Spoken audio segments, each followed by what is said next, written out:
यह वीडियो जरा गौर से सुनिएगा।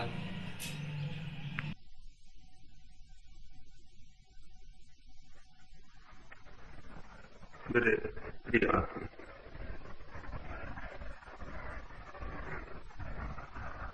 कल की चर्चाओं के आधार पर बहुत से प्रश्न पूछे गए।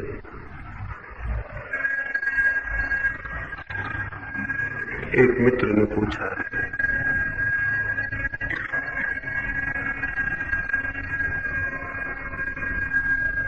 कि मैं क्या स्वयं एक उपदेशक नहीं हूं? मैं बोलता क्यों हूं, समझाता क्यों हूं?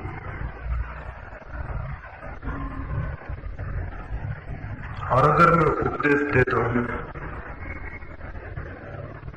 तो फिर मैं दूसरे उपदेशकों के विरोध में क्यों?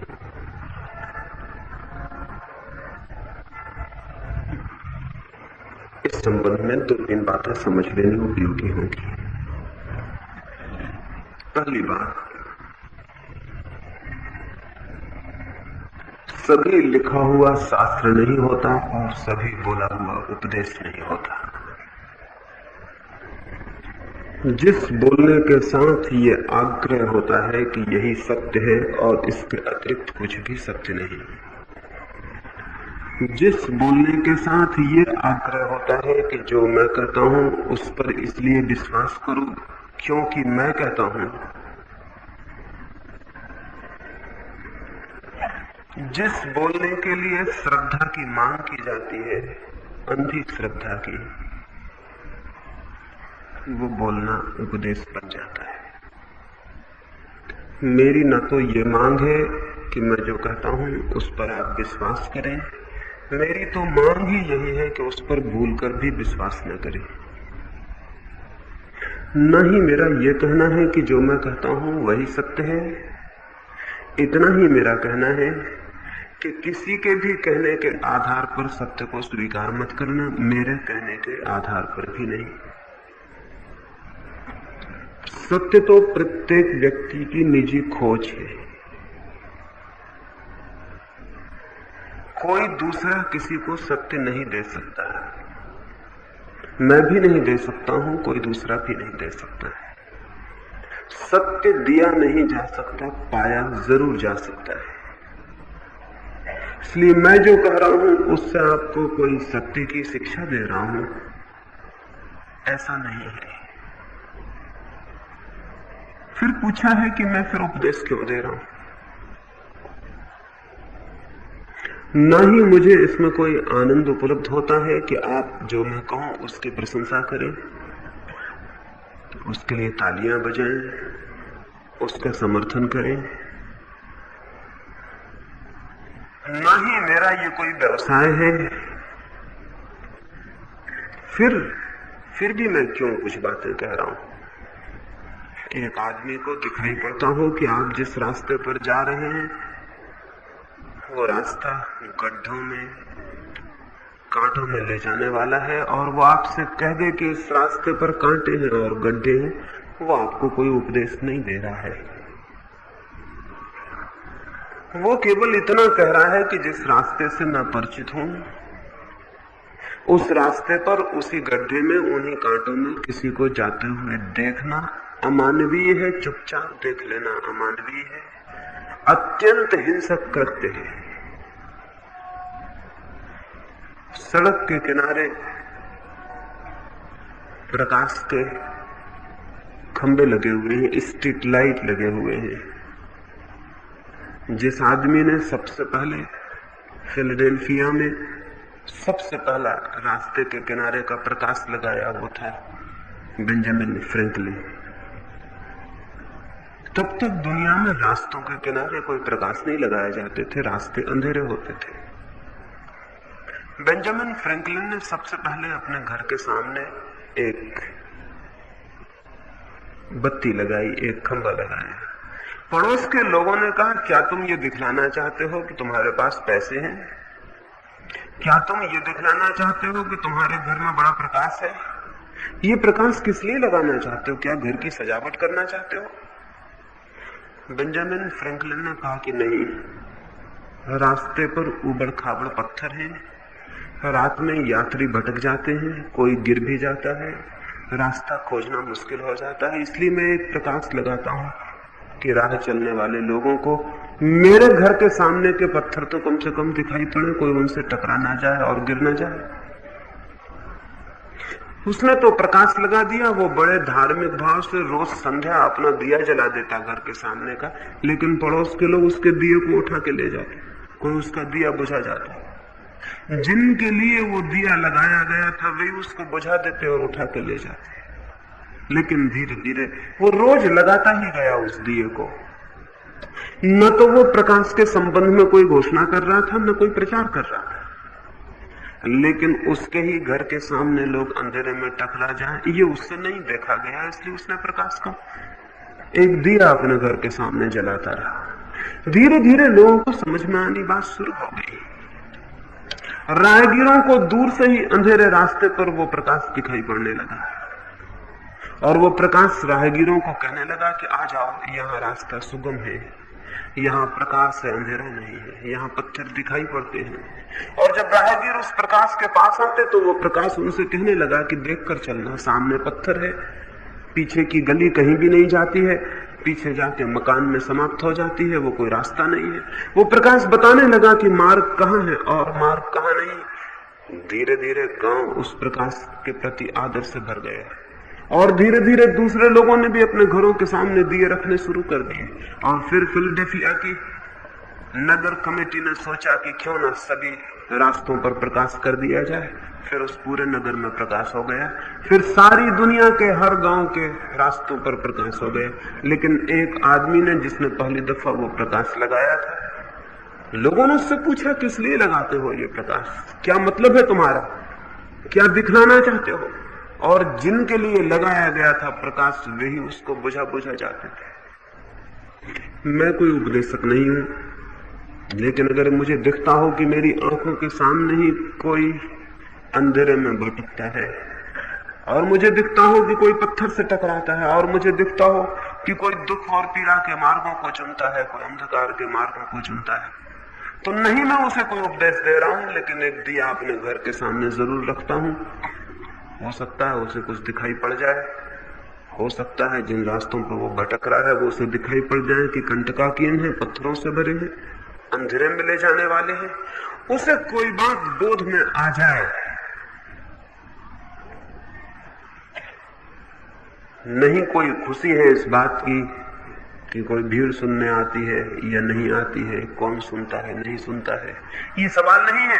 सवाल केवल इतना है कि मुझे दिखाई पड़ता हो कि जो रास्ता गलत है, अगर देखते हुए लोगों को उस पर चलने दूं तो मैं हिंसा का भागीदार हूं और पाप का जिम्मेवार हूं। वो मैं नहीं होना चाहता हूं, इसलिए कुछ बातें आपसे कहता हूं, लेकिन वे उपदेश नहीं है। आप मानने को बाध्य नहीं है, स्वीकार करने को बाध्य नहीं है, अनुयायी बनने को बाध्य नहीं है, कोई शिष्यत्व स्वीकार करने को बाध्य नहीं है। आप कोशिश भी करें मुझे गुरु बनाने की तो मैं राजी नहीं हूं। आप मेरे पीछे चलना चाहें तो मैं हाथ जोड़ के क्षमा मांग लेता हूं, कोई को मैं पीछे चलने देता नहीं हूं। अगर मेरी किताब को आप शास्त्र बनाना चाहें तो उनमें आग लगवा दूंगा कि वो शास्त्र न बन पाए।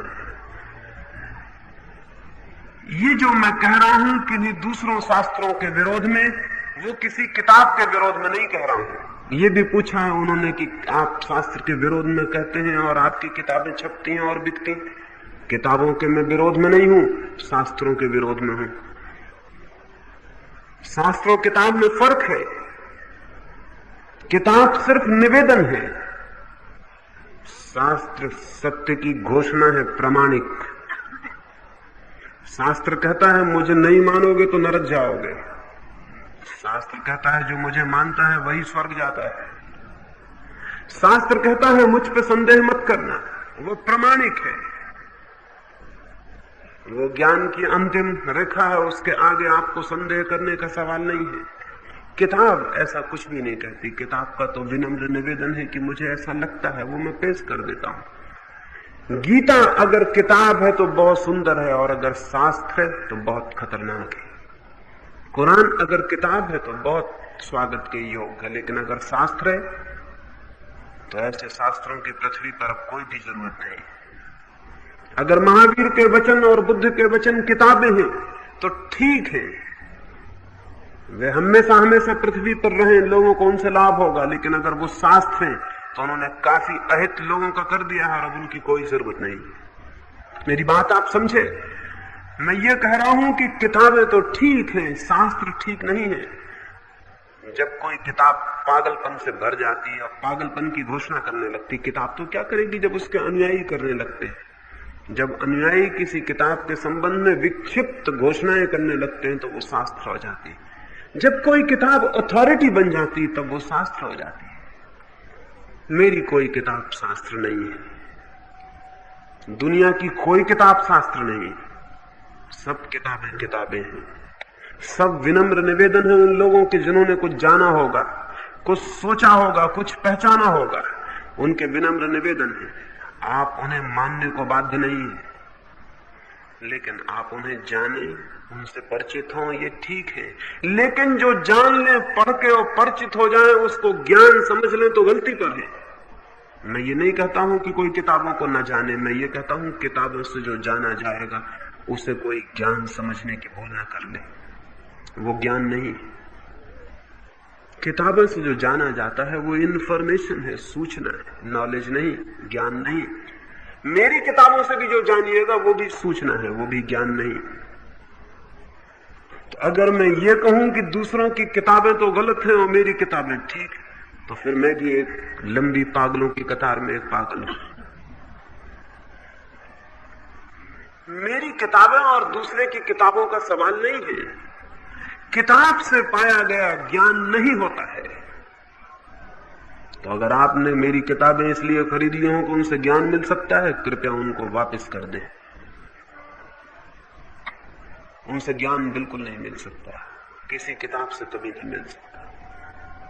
सूचनाएं मिल सकती हैं। सूचनाएं अगर आप उन्हें ज्ञान समझ लें तो खतरनाक हो जाएंगी, और सूचनाएं अगर आपके भीतर प्यास को जगा दें तो बड़ी सार्थक हो जाएंगी। तीर्थंकर और पैगंबर और महापुरुष अगर आप उन्हें गुरु बना लेते हैं तो नुकसान हो जाता है। अगर वे सब आपके भीतर सोई हुई प्यास को जगाने वाले स्रोत हो जाएं तो बहुत अद्भुत बात है। अगर उनको देख के आपको आत्मग्लानि पैदा हो जाए, लेकिन हम बड़े होशियार लोग, अगर महावीर यहां आपके बीच आ जाए, या बुद्ध या जीसस क्राइस्ट, तो होना यह चाहिए कि उनको देखकर आपके भीतर आत्मग्लानि पैदा हो जाए, ये ख्याल आ जाए कि मैं भी एक आदमी हूं और ये भी एक आदमी है। ये किस आनंद को, किस आलोक को उपलब्ध हो गया और मैं किस अंधेरे में भटक रहा हूं। नहीं, लेकिन आपको आत्मग्लानि बिल्कुल ना आएगी। आपको गुरु पूजा पैदा होगी, अद्भुत अवतार आ गया, चलो इसकी पूजा करें। आत्मग्लानि तो पैदा नहीं होगी, दूसरे की पूजा शुरू करेंगे आप। ये तो ख्याल पैदा नहीं होगा कि मैं कैसा मनुष्य हूं कि मैं भटक रहा हूं अंधेरे में और एक दूसरा मनुष्य प्रकाश को उपलब्ध हो गया। आपको ये ख्याल होगा कि मैं तो मनुष्य हूं, ये आदमी मनुष्य से ऊपर है, महामानव है, सुपरमैन है, तीर्थंकर है, अवतार है। ये मनुष्य नहीं है, ये दूर का है, ये भगवान का पुत्र है, ये भगवान का भेजा हुआ संदेश वाहक है, इसके पैर पड़ो, इसकी पूजा करो। आत्मग्लानि से बचने का उपाय है पूजा। जो लोग किसी की पूजा करते हैं वो बहुत बेईमान है और सेल्फ डिसेप्शन में पड़े हुए, वो अपने को धोखा दे रहे हैं। वो होशियार है, बहुत कनिंग है, बहुत चालाक है। वो ये कोशिश कर रहे हैं, आत्मग्लानि से बचने की तरकीब है पूजा। दूसरे की पूजा करने लगो, खुद की ग्लानि मिट जाती है, भूल ही जाते हैं कि हम भी कहीं है। दूसरे की महानता की चर्चा शुरू हो जाती है, खुद की क्षुद्रता भूल जाती है। होना उल्टा चाहिए था कि खुद की क्षुद्रता दिखाई पड़नी चाहिए थी। खुद की क्षुद्रता दिखाई पड़ती तो एक दूसरी दिशा में आपकी गति होती, और दूसरे की महानता दिखाई पड़ेगी सिर्फ, और पूजा होगी तो आपकी दिशा दूसरी होगी। धर्म पूजा बन गया, साधना नहीं बन सका। इसीलिए साधना पैदा होती है आत्मचिंतन और आत्मविचार से, और तथाकथित उपासना के धर्म पैदा होते हैं पूजा और वर्शिप से। तो अब तक हमने दुनिया में जो भी ज्योतियां प्रकट हुई, उन ज्योतियों के आसपास घुटने टेक के आंखें बंद कर ली और जय जयकार करने लगे, बिना इस बात की फिक्र किए कि ज्योति जिनमें प्रकट हुई थी वो ठीक हमारे जैसे मनुष्य हैं। कोई ईश्वर का पुत्र नहीं, कोई अवतार नहीं और कोई तीर्थंकर नहीं, सभी हमारे जैसे मनुष्य हैं। लेकिन अगर हम ये समझ लें कि वो हमारे जैसे मनुष्य हैं तो हमको बड़ी कठिनाई हो जाएगी, बड़ी पीड़ा हो जाएगी। फिर हमारे सामने सवाल होगा कि हम क्यों पीछे पड़े हैं, हम क्यों अंधेरे में भटक रहे हैं, फिर हमको भी ऊपर उठना चाहिए। इससे बचने के लिए हमने कहा कि वो मनुष्य ही नहीं, हम तो मनुष्य हैं, वो महामानव है, वो जो कर सकते हैं हम कैसे कर सकते हैं। हमारा बीज ही अलग है, उनका बीज ही अलग है, वो अद्वितीय है, वो भिन्न ही है। तो हमने उन सबके चारों तरफ अद्वितीयता की महिमा को मंडित कर दिया। उनके शब्दों के आसपास सर्वज्ञता जोड़ दी कि वे बातें जो हैं सर्वज्ञों की कही हुई हैं, वे कभी भूल भरी नहीं हो सकती।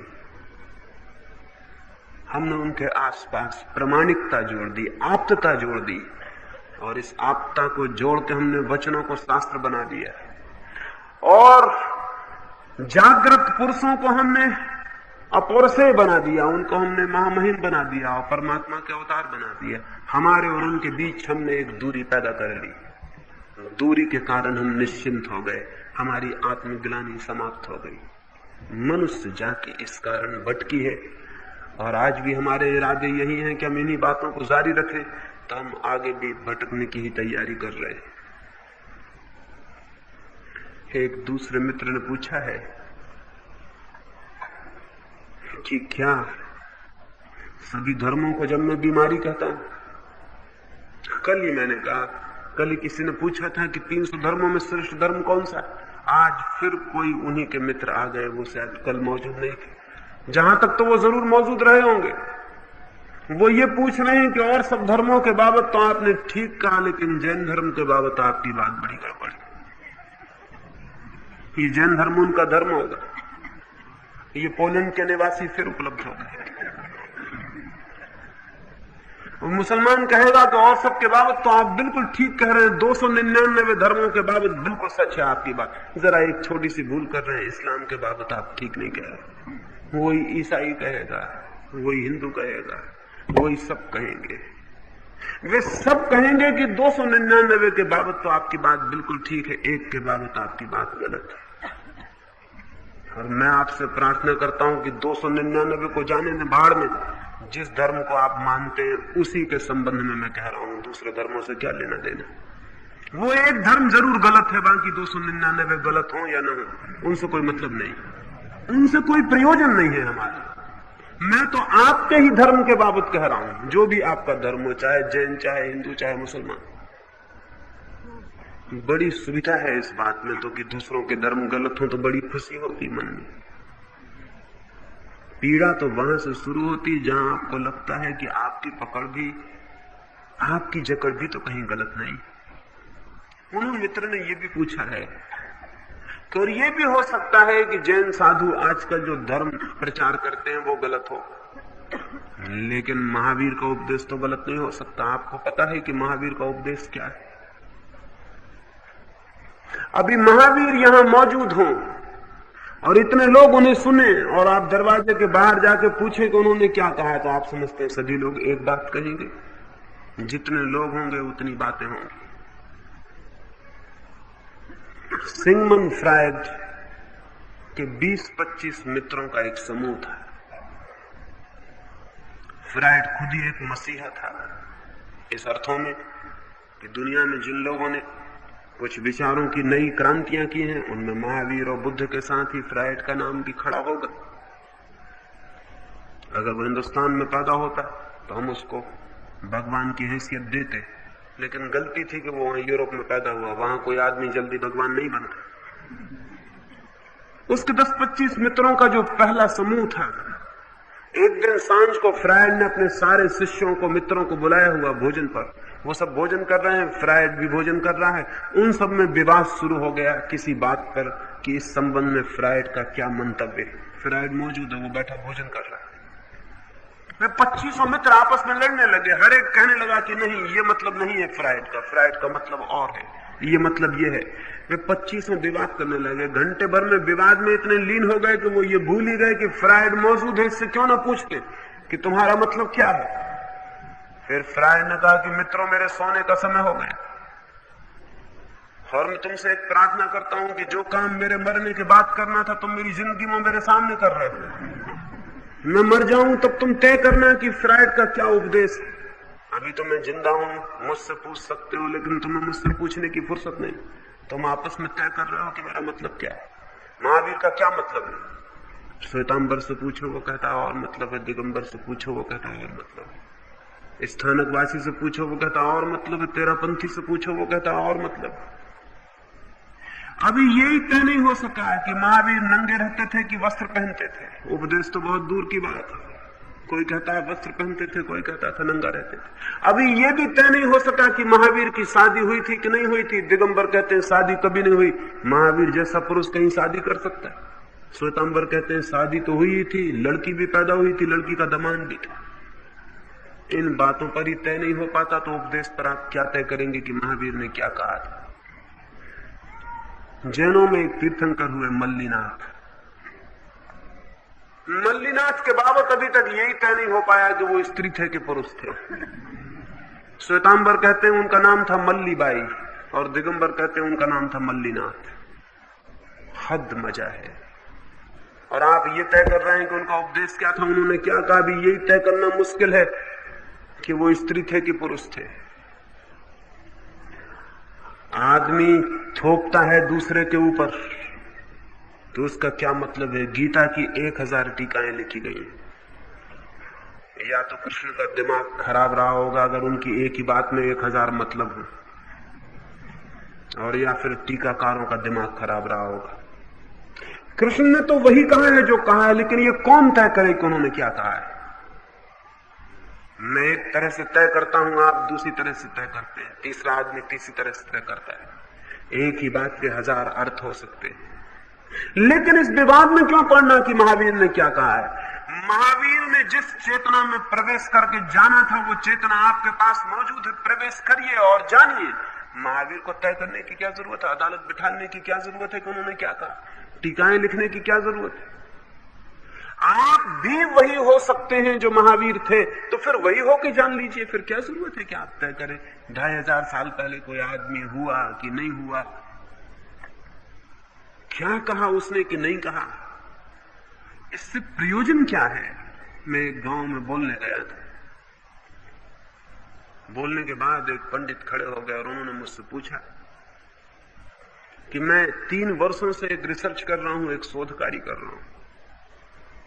मैं ये पता लगाना चाहता हूं कि बुद्ध और महावीर दोनों एक ही समय में हुए, उसमें उम्र किसकी ज्यादा थी, बुद्ध की उम्र ज्यादा थी कि महावीर की उम्र ज्यादा थी। मैंने कहा उनकी उम्र तय करने में तुम अपनी उम्र क्यों खराब कर रहे हो, और 3 साल तुम्हारे खराब हो गए, उसमें से किसी की भी ज्यादा हो, इससे क्या फर्क पड़ता है। ये दुनिया में कौन सा अहम मसला है। लेकिन ये आदमी अगर तय कर लेगा तो ये PhD हो जाएगा, इसमें रिसर्च की डिग्री मिल जाएगी, डॉक्टर कहलाएगा, और लोग संभ्रम से देखेंगे कि आदमी डॉक्टर, ये आदमी पागल। ये आदमी ये तय कर रहा है कि बुद्ध महावीर से बड़े थे कि महावीर बुद्ध से बड़े थे। ये सब खोजबीन करके 25 तय करके ये निर्णय करेगा और इस बीच अपनी उम्र खराब करेगा। मेरी दृष्टि में सत्य को किसने कैसा जाना और किसने क्या कहा, यह निर्णय करने की न तो कोई जरूरत है, न कोई उपयोगिता है, न कोई अर्थ है, जबकि हम स्वयं सत्य को जानने के हकदार और मालिक हो सकते हैं।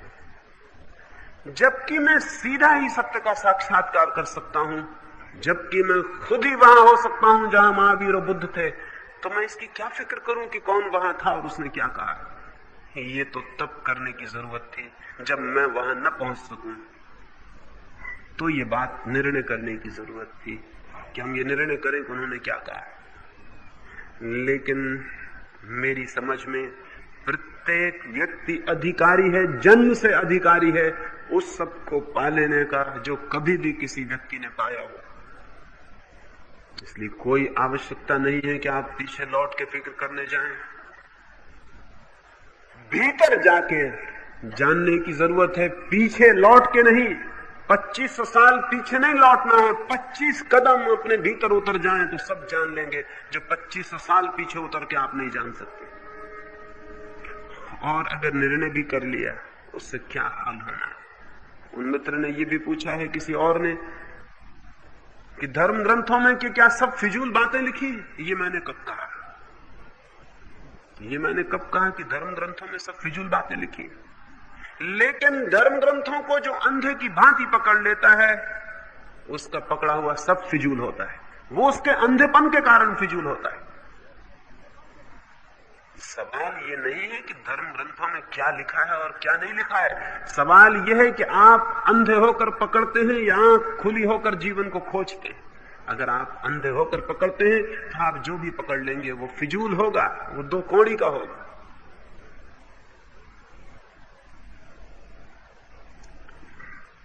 ये प्रश्न नहीं है कि वहां जो लिखा है वो ठीक है या नहीं। ठीक का निर्णय कौन करेगा? अंधे आदमी बैठ के निर्णय करेंगे कि प्रकाश के संबंध में जो लिखा है वो ठीक है या नहीं, तो खूब निर्णय हो जाएगा उनसे। फिर सिर फुटबल हो जाएगी, लकड़ियां चल जाएंगी, हत्याएं हो जाएंगी। अंधे क्या निर्णय करेंगे कि प्रकाश के संबंध में कही गई कौन सी बात सच है? कोई निर्णय उससे होने का नहीं है। कौन तय करेगा कि क्या ठीक है? आप ही तो तय करेंगे ना। अगर आप गीता पढ़ के भी निर्णय करेंगे कि ये बात ठीक है तो ये निर्णय कृष्ण का नहीं है, ये आपका निर्णय। और आपकी स्थिति क्या है? अगर आप जानते होते तो गीता से पूछने नहीं जाते। आप नहीं जानते हैं तो गीता से पूछने गए। और गीता में पढ़ के आप जो निर्णय करेंगे वो निर्णय आपका ही है कि गीता का क्या अर्थ है। बुद्ध एक रात भिक्षुओं की एक सभा में बोलते थे। कोई 10,000 भिक्षु थे। वो बुद्ध की बातें सुने। एक चोर भी उस रात सभा में सुनने आ गया था। चोर भी धर्म सभाओं में बहुत जाते, क्योंकि उनको बड़ा भय लगा रहता है कि कहीं कोई गड़बड़ चल रही है, ये कुछ गड़बड़ ना हो जाए। तो वो काफी धर्म सभाओं में जाते हैं, धर्म ग्रंथ भी खरीदते हैं और रखते हैं पास में, क्योंकि पीछे कभी उनसे भी कुछ रास्ता मिल सकता है। एक चोर भी पहुंच गया था, एक वेश्या भी पहुंच गई थी उस सभा में। बुद्ध तो रोज बोलते थे, रोज उनका नियम था। बोलने के बाद वो भिक्षुओं को कहते थे अब जाओ, रात्रि का अंतिम कार्य करो। ये मतलब ये था कि भिक्षु रोज रात्रि को अंतिम ध्यान के लिए जाते थे, फिर ध्यान करके सो जाते थे। तो रोज रोज कहने की कोई जरूरत ना थी। बुद्ध इतना कह देते थे, आज की बात पूरी हुई, अब आप रात्रि के अंतिम कार्य में लगे। बुद्ध ने अपने भिक्षुओं को कहा कि भिक्षुओं जाओ, रात्रि का अंतिम कार्य करो। चोर को ख्याल आया करी मैं कहां बैठा, कब से ये बातचीत सुन रहा हूं, जाऊं अपना काम करूं। रात्रि का व्यवसाय का समय हो गया, मेरी दुकान खुलने का वक्त हो गया। वेश्या को ख्याल आया कि बड़ी रात बीत गई, उसके ग्राहक आने शुरू हो गए होंगे, वो जाए रात का अपना काम करे। बुद्ध ने कहा कि रात का कार्य करो। भिक्षु ध्यान करने चले गए, वेश्या वेश्यालय में चली गई, चोर चोरी करने चला गया। कहने वाला एक ही था, कही गई बात एक ही थी। तीन ने सुनी, तीन अर्थ हो गए, तीन अलग अर्थ हो गए। इस भूल में मत रहना कि जब आप कृष्ण के वचन पढ़ते हो तो आप कृष्ण के वचन पढ़ रहे हो। आप खुद को ही कृष्ण के वचनों में पढ़ लेते हो। हर आदमी अपने को ही पढ़ता है, किसी दूसरे को कोई नहीं पढ़ सकता है। हम अपने को ही पढ़ लेते हैं। किताबें आईने बन जाती हैं, हमारी ही तस्वीर और हमारी ही शक्ल उनमें दिखाई पड़ती है। इसीलिए तो एक एक किताब की हजारों टीकाएं हो जाती हैं। गीता की टीका तिलक ने लिखी, उसको पढ़ें। गीता की टीका गांधी ने लिखी, उसको पढ़ें। गीता की टीका अरविंद ने लिखी, उसको पढ़ें। विनोबा ने लिखी, उसको पढ़ें। आप पाएंगे कि ये एक ही किताब के बाबत लिख रहे हैं ये लोग, कि अलग अलग किताबों के बाबत। ये चारों आदमी अपनी अपनी तस्वीर देख रहे हैं। गीता से किसी का कोई मतलब नहीं, कोई प्रयोजन नहीं। गीता बहाना है अपनी तस्वीर फिर से देख लेने का। तो कोई भी जब पढ़ता है और समझता है तो अपने को ही पढ़ता और समझता है। इसलिए जितनी महत्वपूर्ण चेतना आपकी होगी जीवन में आपको उतनी ही बातें दिखाई पड़नी शुरू हो जाएंगी। जितनी गहरी आपकी अंतर्दृष्टि होगी जीवन में उतना ही आपको दिखाई पड़ना शुरू हो जाएगा। अगर आंखें अंधे हैं तो गीता में भी धर्म नहीं मिल सकता, और अगर आंखें खुली हैं तो रास्ते के किनारे पड़े पत्थर में भी आपको धर्म का पूरा संदेश दिखाई पड़ जाएगा। अगर चेतना सोई हुई है तो कोई धर्म ग्रंथ उसे नहीं जगा सकता, और चेतना अगर जागी हुई है तो सारी पृथ्वी धर्म ग्रंथ हो जाती। सब संदेश परमात्मा के संदेश हो जाते हैं, सब इशारे उसके इशारे हो जाते हैं, सब लहरें उसकी लहरें हो जाती, सब ध्वनियां उसकी ध्वनियां हो जाती। लेकिन इसके पहले कि सारा जीवन एक धर्म ग्रंथ बन जाए, परमात्मा की किताब बन जाए, उसके पहले जरूरी है कि आदमियों की किताबों के संबंध में हमारे जो बहुत मोह है वे छूट जाए। मुझे किताबों से क्या लेना देना, मुर्दा किताबों से झगड़ा करके मुझे क्या फायदा है। जब मैं ये कह रहा हूं सारी बातें तो मैं किसी किताब के खिलाफ नहीं कह रहा हूं, ये मैं आपके खिलाफ कह रहा हूं। ये आपकी पकड़ जो क्लिंगिंग है दिमाग की कि किताबों को हम पकड़ लें और उनको पकड़ के हम निश्चिंत हो जाएं, मैं आपकी पकड़ पे चोट कर रहा हूं। किताबों पे क्या चोट करूंगा, किताब में तो बिल्कुल निर्जीव है, उनको मारने की कोई जरूरत नहीं, वो मरी हुई है। लेकिन आपकी पकड़ बड़ी मजबूत है और जिंदा है, उसको ढीला करने की जरूरत है। तो जब मैं चोट करता हूं आप पर, आप समझते मैंने गीता पे चोट की, बेचारी गीता से मुझे क्या लेना देना। चोट करता हूं आप पे, आप बड़े गुस्से से भरे जाते हैं कि मैंने महावीर पे चोट कर दी, महावीर से मुझे क्या लेना देना। चोट करता हूं आप पर कि आपकी ये जो पकड़ है, जब आप पूछते हैं कि धर्म ग्रंथों में क्या कोई भी ठीक बात नहीं लिखी हुई, आप क्यों पूछ रहे हैं ये? आप इसलिए पूछ रहे हैं कि अगर मैं कह दूं हां लिखी हुई है तो आप जोर से फिर से छाती से लगा लें उस धर्म ग्रंथ को कि बिल्कुल जब जिसमें अच्छी बात लिखी उसको कैसे छोड़े। और अगर मैं कहूं कि नहीं उसमें नहीं लिखी हुई है तो आप कहेंगे ऐसा हो ही कैसे सकता है कि किसी धर्म ग्रंथ में बात न लिखी हो। यह आदमी गड़बड़ कहता है, अपने धर्म ग्रंथ को संभालो और घर जाओ। दोनों हालतों में आप उसको बचा लेना चाहते हैं। एक बार ऐसा हुआ, जीसस क्राइस्ट एक गांव के बाहर ठहरे हुए थे। पुराने ओल्ड टेस्टामेंट में, पुरानी बाइबल में ये लिखा हुआ है कि अगर कोई व्यभिचार करे तो उसे पत्थरों से मार के मार डालना चाहिए। एक स्त्री ने व्यभिचार किया था।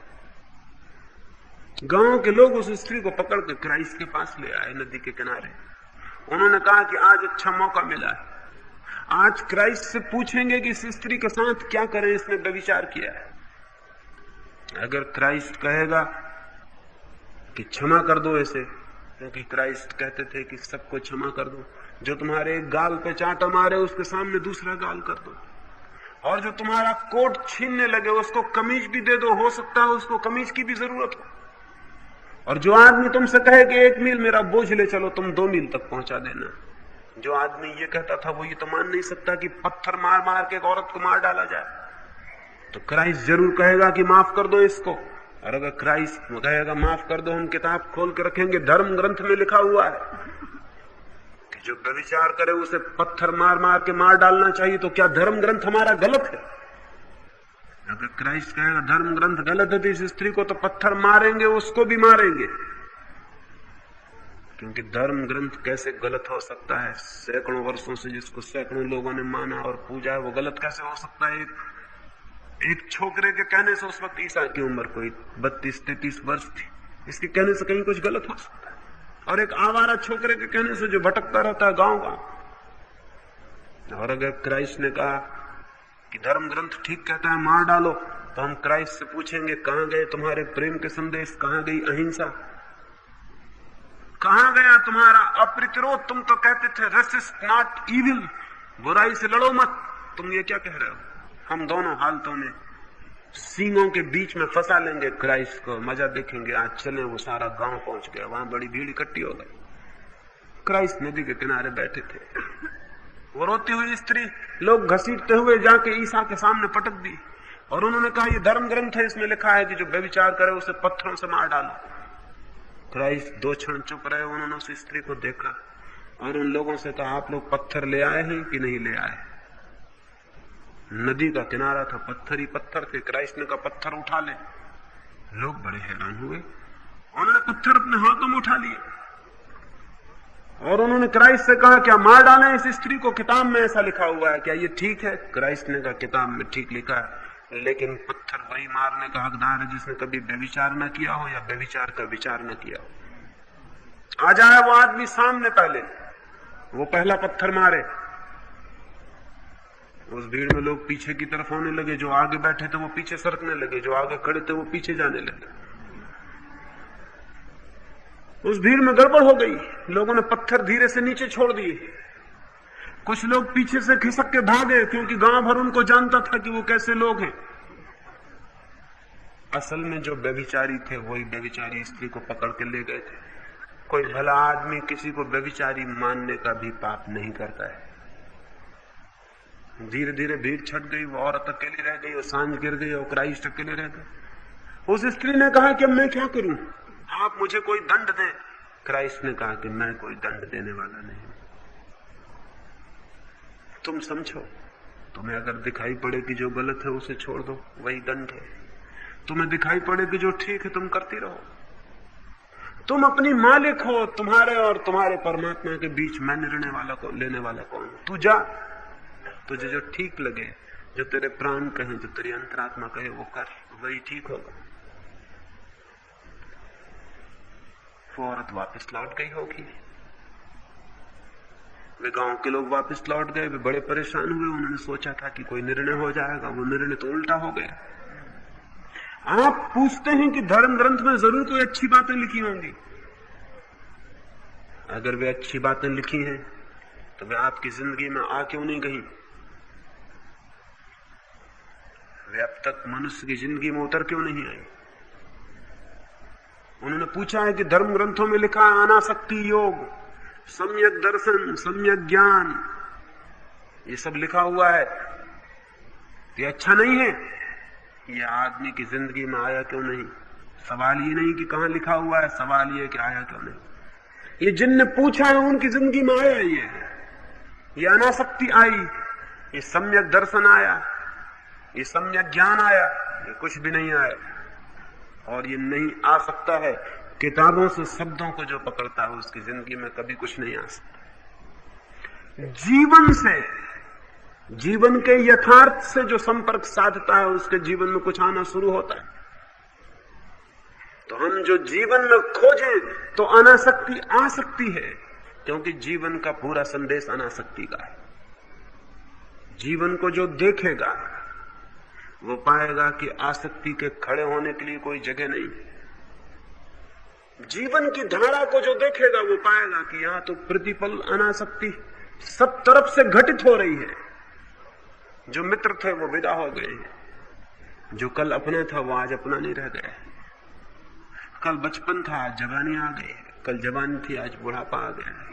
चीजें बही जा रही हैं, जहां किसी चीज पर कोई कब्जा नहीं है, जहां कोई चीज ठहरी हुई नहीं है, वहां आसक्ति नासमझी के अतिरिक्त और कुछ भी नहीं हो सकती। जहां सारी चीजें सतत परिवर्तन में है, वहां किसी चीज को पकड़ कर नहीं रोका जा सकता, वहां पकड़ रखना पागलपन है। लेकिन ये जीवन से दिखाई पड़े, ये जीवन में खोजा जाए, तब तो कुछ होता है। लेकिन एक आदमी बैठा है और किताब में पढ़ रहा है अनासक्ति योग, और अनासक्ति की व्याख्या पढ़ रहा है और खोज रहा है शब्द को, उसकी अनासक्ति का क्या अर्थ है और अनासक्ति के क्या क्या अर्थ हो सकते हैं और क्या क्या व्याख्याएं हो सकती हैं। वो पंडित होता चला जा रहा है, अनासक्ति का जानकार होता चला रहा है, जानकार होता चला जा रहा है। और अनासक्ति की कोई भी खबर उसको नहीं है। एक फकीर था, वो फकीर निरंतर ये बात करता रहता कि सब परमात्मा का दिया हुआ है, सब परमात्मा का है। पड़ोस में कोई आदमी मर जाता तो वो कहता है कि परमात्मा ने भेजा था, परमात्मा ने ले लिया, क्यों रोते हो?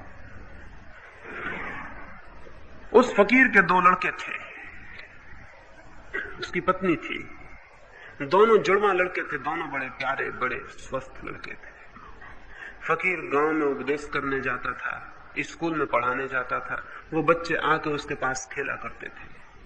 एक दिन वो स्कूल में मस्जिद में पढ़ाने गया है, बच्चे नहीं आए। वो बड़ा चिंतित होकर बार बार देखने लगा कि बच्चे नहीं आए।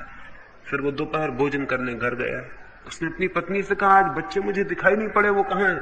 उसकी पत्नी ने कहा वो विश्राम कर रहे हैं, आप तब तक भोजन कर ले। उसने कहा इतनी दोपहर को विश्राम कर रहे हैं?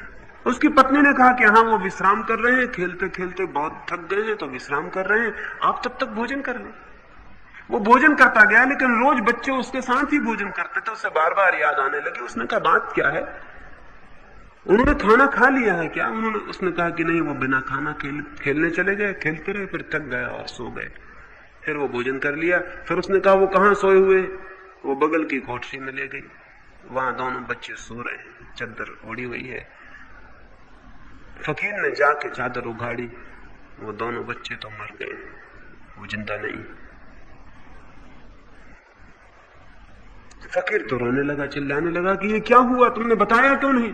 पर उसने कहा कि आप ही कहते थे सभी परमात्मा चाहता है, सभी परमात्मा में लौटता, और आप ही तो कहते थे कि मृत्यु परम विश्राम है। तो मैंने कहा कि सो रहे हैं, विश्राम कर रहे हैं, इसमें मैंने कौन सी भूल कही? हमेशा को सो गए हैं। वो फकीर बोला पागल, ये समझाने की बातें थी, ये मैं लोगों को समझाता था।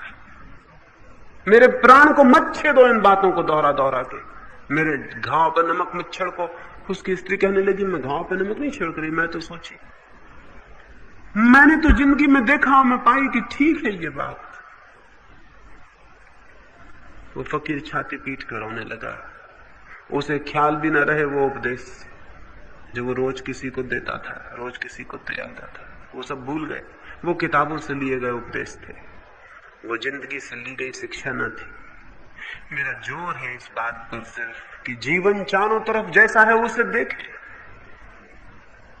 उसे देखने से एक अनासक्ति पैदा होनी शुरू हो जाएगी। वो अनासक्ति और है, वो अनासक्ति योग नहीं है, वो अनासक्ति का प्रवचन नहीं है, वो अनासक्ति का दर्शन नहीं है, वो शुद्ध अनासक्ति की अनुभूति है, वो अनासक्ति है। लेकिन दो दिशाएं हैं, एक आदमी शब्दों में खोज सकता है और खोजता रह सकता है, और एक आदमी जीवन में खोज सकता है, और जीवन में जो खोजता है वो वास्तविक अनुभव के आधार पर खड़ा हो जाता है, और जो शब्दों में खोजता है वो शब्दों में खोजता रह जाता है। शब्दों के खोजने वालों की अपनी दुनिया है। डेनियल वेबस्टर का नाम आपने सुना हो, उसने अंग्रेजी की सबसे अच्छी डिक्शनरी लिखी। वो शब्दकोश का सबसे बड़ा ज्ञाता था। अंग्रेजी शब्दों पर उसने 30 साल मेहनत की। जवान था तभी से उसने मेहनत शुरू की, बूढ़ा हो गया तब उसका शब्दकोश पूरा हुआ। उसका शब्दकोश बहुमूल्य है। एक दिन सांझ को अंधेरे में उसकी पत्नी एकदम चौंक गई। उसकी पत्नी ने आकर देखा कि वो घर की नौकरानी को चूम रहा है। तो उसकी पत्नी ने कहा कि आई एम सरप्राइज्ड। वेबस्टर ने कहा सरप्राइज्ड नहीं, सरप्राइज नहीं, ये शब्द गलत है। तुम्हें यह नहीं कहना चाहिए कि मैं आश्चर्य से भर गई, तुम्हें कहना चाहिए तुम अवाक रह गई, आश्चर्य से तुम्हें भर गया। वो भाषा की भूल सुधार रहा है। उसकी पत्नी ने कहा कि मैं आश्चर्य से भर गई हूं, ये क्या कर रहे हैं? उसने कहा कि नहीं नहीं, इतने दिन हो गए तुझे मेरे पास रहते, ये सवाल आश्चर्य भरने का नहीं, तुझे कहना चाहिए मैं अवाक रह गई हूं। आश्चर्य से तो मैं भर गया हूं कि तू कहां से बीच में आ गई। ये गलती शब्द है, मैंने कितनी दफा कहा कि शब्द गलत है। उसकी पत्नी ने कहा कि शब्द का निर्णय हम नहीं कर रहे हैं। एक दिन बैरिस्टर का बच्चा, छोटा बच्चा गिर पड़ा सीढ़ियों से। उसकी दूसरी लड़की ने आके उसको कहा कि छोटा बच्चा जो है, उसने आके कहा ही हैज फेल। तो गलत था, वो छोटी बच्ची थी, वो जानती नहीं थी। बैरिस्टर ने कहा कि मूर्ख, ऐसा नहीं कहना पड़ता, कहना पड़ता ही हैज फॉलन। वो बच्चे को उठाने नहीं गया, वो उसका शब्द सुधार रहा है। पाणिनि की तो बड़ी अद्भुत कथा है। पाणिनि तो संस्कृत व्याकरण के पिता थे। वो जंगल में बैठ के अपने बच्चों को पढ़ा रहे हैं, व्याकरण पढ़ा रहे हैं। जंगल में क्लास लगी, 10-15 बच्चे बैठे और तभी लड़के चिल्लाने लगे, व्याघ्र व्याघ्र व्याघ्र आ गया है, चला आ रहा है। पाणिनि ने देखा कि व्याघ्र आता है। पाणिनि कहने लगे, बच्चों व्याघ्र की व्युत्पत्ति क्या है? व्याघ्र शब्द का अर्थ क्या है? जिसकी घ्राणेंद्रिय बहुत तेज होती उसको व्याघ्र कहते, और व्याघ्र ने उन पर हमला कर दिया। और वो समझा रहे हैं कि जिसकी घ्राणेंद्रिय तेज होती है उसको व्याघ्र कहते हैं। व्याघ्र यानी जिसकी घ्राणेंद्रिय तेज होती है, वो व्याघ्र उनको खा गए। व्याघ्र जो आ गया है, हमला करता, वो उतना वास्तविक नहीं है पाणिनि को जितना व्याघ्र शब्द वास्तविक है। शब्दों के पकड़ वाले लोग हैं, शब्दों के बीमार लोग हैं। वो शब्दों को पकड़ के उनकी चीछलेदर करते रहते हैं, शब्दों को पकड़ के उनकी बाल की खाल निकालते रहते हैं और सोचते हैं बड़ी संपदा खोज रहे हैं। शब्दों में कुछ भी नहीं है। शब्द तो प्याज की भांति हैं, छीलते जाओ छीलते जाओ छीलते जाओ, भीतर शून्य हाथ में पड़ता है और कुछ भी नहीं। छीलो तो लगता है कि आगे फिर कुछ आया, और छीलो तो लगता है और कुछ आया। छीलते जाओ छिलके और छिलके और छिलके, और फिर पीछे नकार हाथ में लगता है, कुछ भी मिलता नहीं। शब्दों को छीलने वाले लोग समझते हैं कि बड़ी श्रम कर रहे हैं, बड़ी कोई जीवन की सच्चाई खोज रहे हैं। शब्दों में कुछ भी नहीं है। जीवन वहां है जहां निशब्द होकर कोई खोजता है, और शास्त्र वहां है जहां शब्दों के जोड़ है। जीवन वहां है जहां निशब्द अनुभव है, जहां साइलेंट एक्सपीरियंस है, जहां मौन है, जहां सब तरफ से मन चुप और मौन होकर जीवन का साक्षात करता है। वहां उपलब्ध होती है अनुभूतियां। जरूर अनासक्ति आती है, लेकिन साधी नहीं जाती। जरूर जीवन के अनुभव से अनासक्ति उपलब्ध होती है, लेकिन उसको साधना नहीं पड़ता, उसको कल्टीवेट नहीं करना पड़ता। जरूर जीवन के अनुभव से त्याग आता है, लेकिन उस त्याग की चेष्टा नहीं करनी पड़ती। शास्त्रों को सीख के अगर त्याग आएगा तो त्याग जबरदस्ती होगा। अगर शास्त्रों से सीख के अनासक्ति आएगी तो अनासक्ति जबरदस्ती होगी, झूठी होगी, थोपी हुई होगी। शास्त्रों में लिखी है अनासक्ति और त्याग, सब लिखा हुआ है, लेकिन उससे सीख के जिसके जीवन में अनासक्ति लाने की चेष्टा होगी, वो चेष्टा बिल्कुल झूठी होगी और जबरदस्ती होगी। अभिनय होगा, पाखंड होगा, हिपोक्रेसी होगी, और कुछ भी नहीं होगा।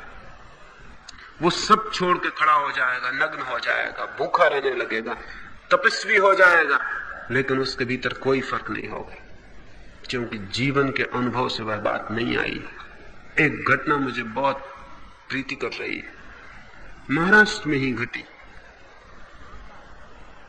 बांका नाम का एक साधु हुआ।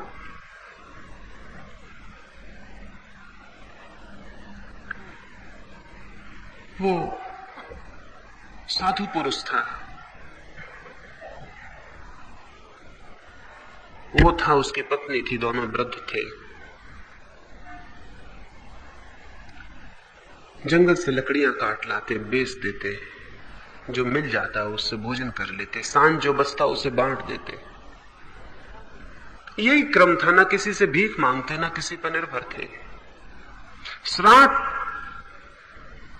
सब तरह से संपत्तिहीन अपरिग्रही होकर सो जाते, सुबह फिर लकड़ियां काट लाते, फिर बेचते, सांझ तक कमा के लाते 4 पैसे, भोजन बनाते, खा लेते, जो बचता उसे बांट देते, फिर रात संपदा शून्य होकर सो जाते। यही उनकी साधना थी।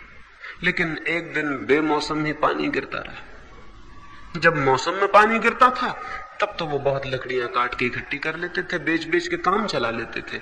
लेकिन अचानक पानी आ गया और 4-5 दिन तक पानी की धार लगी रही, तो वो लकड़ियां काटने नहीं जा सके। तो 5 दिन उन्हें भूखा ही रहना पड़ा। किसी को पता भी नहीं था, वो अपने झोपड़े में बैठे रहे भूखे। फिर बरसात बंद हुई, सूरज निकला, तो वो छठवें दिन लकड़ी काटने जंगल की तरफ गए। 5 दिन के भूखे कमजोर बूढ़े, वो और उसकी पत्नी दोनों गए। फिर लकड़ियां काट के मौलियां बना के राका आगे आगे, उसका पति का नाम राका और उसकी पत्नी का नाम बांका, वो पीछे पीछे लकड़ियां वो दोनों लेके चले। राका आगे आगे है, पत्नी थक गई है, वो पीछे थोड़ी दूर चल रही है। रास्ते के किनारे, जंगल के रास्ते पे पगडंडी पर किसी राही की मालूम होता है कोई थैली गिर गई है, और थैली से कुछ असरफियां बाहर पड़ गई है, कुछ थैली के भीतर है। राका को ख्याल हुआ, मैं तो जीत लिया हूं स्वर्ण को, मैं तो संपत्ति का त्यागी हूं, मेरा त्याग तो पूर्ण हो चुका है। लेकिन मेरी पत्नी का क्या भरोसा? पुरुषों को, स्त्रियों का कभी भरोसा रहा ही नहीं, और पति को तो पत्नी का भरोसा कभी होता ही नहीं। क्या भरोसा? उसका मन न डोल जाए, इतनी स्वर्ण असरफियां देख के उसके मन में यह ना हो जाए कि उठा लें, क्या हर्ज है। नहीं भी उठाया और मन डोल गया तो पाप तो हो ही जाएगा, बंधन तो हो ही जाएगा, नरक में सड़ेगी पीछे। जल्दी से उसको थैली को सरका दिया, गड्ढे में मिट्टी ढांक दी। ढांक के उठने को ही था कि उसकी पत्नी भी आ गई। उसके पत्नी ने पूछा, क्या करते हैं आप, क्या कर रहे हैं, क्या ढांक रहे हैं? अब बड़ी मुश्किल हो गई। उसका नियम था कि झूठ नहीं बोलेगा। नियम वालों के साथ बड़ी मुश्किल हो जाती। उसका नियम था कि झूठ नहीं बोलेगा, सच ही बोलना है। अब कठिनाई में पड़ गया, मजबूरी थी, कहना पड़ा कि यहां से निकला था तो असरफियां पड़ी हुई दिखाई पड़ी। मेरे मन को हुआ कि मैं तो स्वर्ण का विजेता हूं, मेरे लिए तो सोना ना कुछ है, लेकिन कहीं तेरा मन न डोल जाए, इसलिए मैंने असरफियां ढांक दी गड्ढे में और मिट्टी ढांक दी ताकि तुझे दिखाई ना पड़े। चलो घर चले, अब रुकने की यहां कोई जरूरत नहीं है। उसकी पत्नी खूब हंसने लगी और उसकी पत्नी ने कहा, मैं बड़ी हैरान हूं, मैं बड़ी चकित हो गई हूं, तुम्हें अब तक स्वर्ण दिखाई पड़ता है, तुम्हें सोना दिखाई पड़ता है? मैं बड़ी हैरान हो गई हूं। उसकी पत्नी कहने लगी, उसकी हंसी खो गई और उसकी आंखों में आंसू आ गए। वो कहने लगी कि मैं बड़ी हैरान हूं, तुम मिट्टी पर बैठ के मिट्टी डालते हो, तुम मिट्टी को मिट्टी में छुपाते हो, तुम्हें सोना भी दिखाई पड़ता है। ये दो बातें हो गई। एक, जिसे सोना दिखाई पड़ता है, लेकिन जिसने शास्त्रों में पढ़ के सोना छोड़ दिया है, त्याग कर दिया है सोने का, लेकिन सोने से मुक्ति नहीं हुई। सोने के त्याग से सोने से मुक्ति नहीं होती। सोने के व्यर्थ होने के दर्शन से, सोने के त्याग से नहीं, सोने के व्यर्थता के बोध से, सोने के व्यर्थ होने के अनुभव से जो त्याग फलित होता है वो मुक्ति लाता है। और सोना छोड़ना चाहिए, छोड़ना चाहिए, छोड़ना चाहिए। बुरा है कि ये कामनी और कांचन बुरे हैं, ऐसे साधु सुबह से शाम तक समझाते हैं, कामनी बुरी, कांचन बुरा, छोड़ो छोड़ो छोड़ो। कुछ बेचारे उनकी बातों में पड़ जाते हैं, छोड़ के भाग खड़े होते हैं, फिर जिंदगी भर उनको कामनी और कांचन ही दिखाई पड़ते रहते। फिर जहां भी वो जाएंगे उनको दो ही चीजें दिखाई पड़ेंगी, कामनी और कांचन। जिसको छोड़ के आदमी भागता है वही फिर उसको जीवन भर पीछा करता है। वो बेचारे राका का पीछा सोना कर रहा था। मैं आपसे कहता हूं कि अगर उसे दिखाई ना पड़ा होता तो उसकी पत्नी को तो बिल्कुल दिखाई नहीं पड़ सकता था। ठीक, बहुत मिट्टी पड़ी थी, सोना भी पड़ा था। उस पड़े होने में कहां भेद आता था? अगर सोना व्यर्थ दिखाई पड़ गया हो, लेकिन व्यर्थ दिखाई नहीं पड़ा, वो सार्थक मालूम हो रहा है। जो आदमी सोने को तिजोरी में इकट्ठा करता है वो भी सोने का पूजक है, और जो आदमी सोने को छोड़ के भागता है वो भी सोने का पूजक है। वे दोनों सोने को मानते हैं, सोना उनका भगवान है।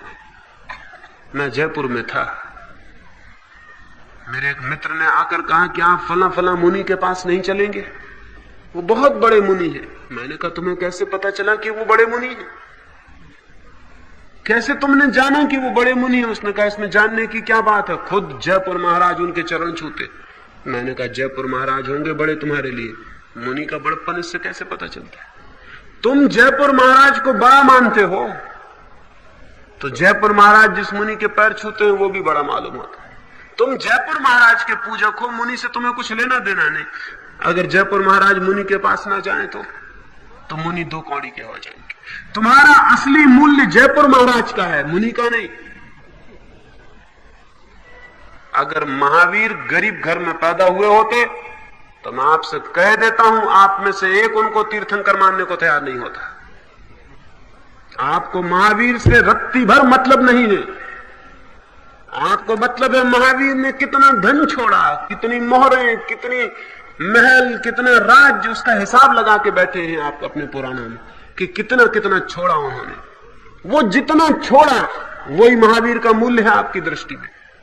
आपको पता है जैनियों के 24 तीर्थंकर में एक भी गरीब घर का लड़का नहीं, सब राजपुत्र हैं। बुद्ध के 24 अवतारों में एक भी गरीब घर का लड़का नहीं, सब राजपुत्र हैं। कृष्ण राजा के लड़के, राम राजा के लड़के, 24 जैनियों के तीर्थंकर राजा के लड़के, बौद्धों के 24 बुद्ध राजाओं के लड़के। क्या गरीब के घर में कभी कोई ज्ञान उत्पन्न होता ही नहीं? क्या अमीरी ज्ञान की भी मालिकियत है? क्या अमीरी की वो भी बपौती है? नहीं, लेकिन त्याग दिखाई नहीं पड़ता जब तक धन छोड़ने को भी पास में न हो। अगर एक गरीब घर का लड़का कहे कि मैं सब छोड़ के निकल आया, आप हंसेंगे कि पागल हो गए, तुम्हारे पास छोड़ने को था क्या जो तुम छोड़ के निकल आए? त्याग की हम बातें करते हैं, लेकिन बेसिक वैल्यू हमारे मन में धन की है। कितना धन छोड़ते उससे हम त्याग को नापते। धन हो तो त्याग होता है, धन ना हो तो त्याग नहीं होता। तो बड़ी मुश्किल है। इसीलिए तो जो त्यागी पुरुष हैं पहले धन इकट्ठा करते, फिर धन का त्याग करते। नहीं तो मोक्ष जाने का उपाय नहीं है। पहले धन इकट्ठा करो, फिर मंदिर बनाओ और दान करो। इधर शोषण करो, इधर दान करो, तो मोक्ष जा सकते हो। कि बिना दान के कोई मोक्ष नहीं जा सकता, और बिना धन के दान नहीं होता, बिना शोषण के धन इकट्ठा नहीं होता। तो पहले पाप करो कि धन इकट्ठा हो, फिर दान करो कि पुण्य हो जाए। ये जो सारी प्रक्रिया है, ये हमारे मूल्य, हमारी वैल्यूज हम किताबों से सीखते हैं, इसलिए खड़ी हो जाती है। हमने किताबों से दान सीख लिया है, त्याग सीख लिया है, अनासक्ति सीख लिए, और उसके बड़े बेहुदे परिणाम निकलने शुरू होते हैं। आदमी न तो त्यागी हो पाता, ना आदमी दानी हो पाता, ना आदमी अनासक्त हो पाता, लेकिन ओढ़ लेता है चीजों को अपने ऊपर, ओढ़ के खड़ा हो जाता है। और इस ओढ़े हुए वेश को, इस ओढ़े हुए व्यक्तित्व को, इस फॉल्स पर्सनैलिटी को, इस मिथ्या जीवन को वो समझता है कि साधना हो गई। साधना जीवन से आती है, शब्दों से नहीं। साधना जीवन के बृहत्तर अनुभव से आती है, जीवन के एहसास से आती है, जीवन के रोज रोज की जो रिलेशनशिप है, जीवन के जो अंतर संबंध है, उनसे आती है। अनासक्ति भी आती है, ज्ञान भी, दर्शन भी, चरित्र भी, लेकिन शब्दों से नहीं। वो बैठे हैं और रट रहे हैं कि सम्यक दर्शन, सम्यक ज्ञान, सम्यक चारित्र ये मोक्ष के मार्ग हैं। तोतों की तरह रट रहे हैं, रोज सुबह से रोज रट रहे हैं। रटते रहिए, सब कुछ भी होने की जरूरत नहीं, ना कुछ होने का सवाल है। होगा होगा वो इन शब्दों के दोहराने से नहीं, प्रत्यक्ष जीवन के साक्षात से, वहां से कुछ दिखाई पड़ेगा तो जरूर हो सकता है। एक मित्र ने और पूछा है, अंतिम प्रश्न, फिर मैं अपनी बात पूरी करूंगा। उन्होंने पूछा है कि अगर हम धर्म ग्रंथों से न सीखें तब तो दुनिया से धर्म का लोप हो जाएगा। शायद उनको ये ख्याल है कि धर्म ग्रंथों के कारण धर्म है। धर्म के कारण धर्म ग्रंथ हो सकते हैं, धर्म ग्रंथों के कारण धर्म नहीं है।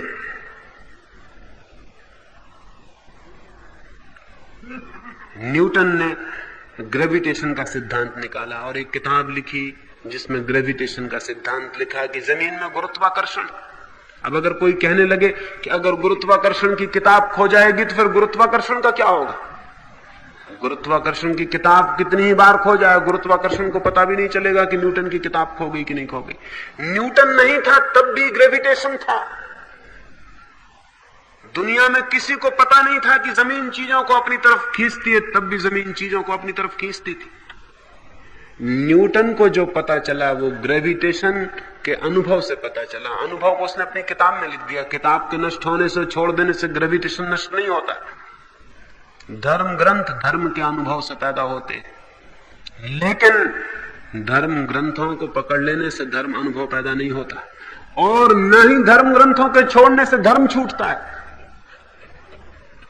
धर्म ग्रंथ कितने ही बढ़ जाएं, उससे धर्म बढ़ता भी नहीं। घर घर में हो जाएं धर्म ग्रंथ, तो धर्म ग्रंथ के हो जाने से धर्म बढ़ जाए। घर घर में उन पर धूल जम रही है। मैंने सुना है सुबह सुबह घर में एक आदमी, उस घर में मैं भी मेहमान था, एक आदमी कुछ किताबें बेचने आ गया।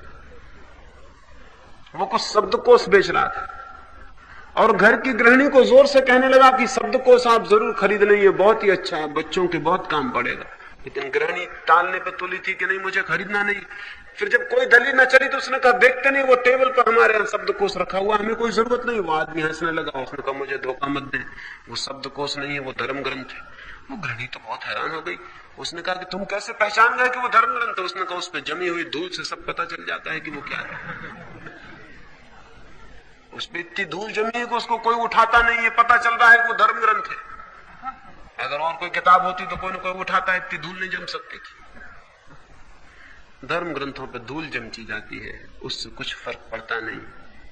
और हम जब तक सोचते हैं कि उसी से धर्म मिलेगा, तब तक हमारे जीवन पे भी धूल जमती जाएगी, हमारे जीवन पे भी कुछ फर्क नहीं हो सकता। महावीर कौन सा धर्म ग्रंथ लेके जंगल में गए थे, पता है? कोई बता सकता है नाम उस धर्म ग्रंथ था जिसको महावीर लेके जंगल में गए थे? आपसे ना समझ रहे मालूम होता है।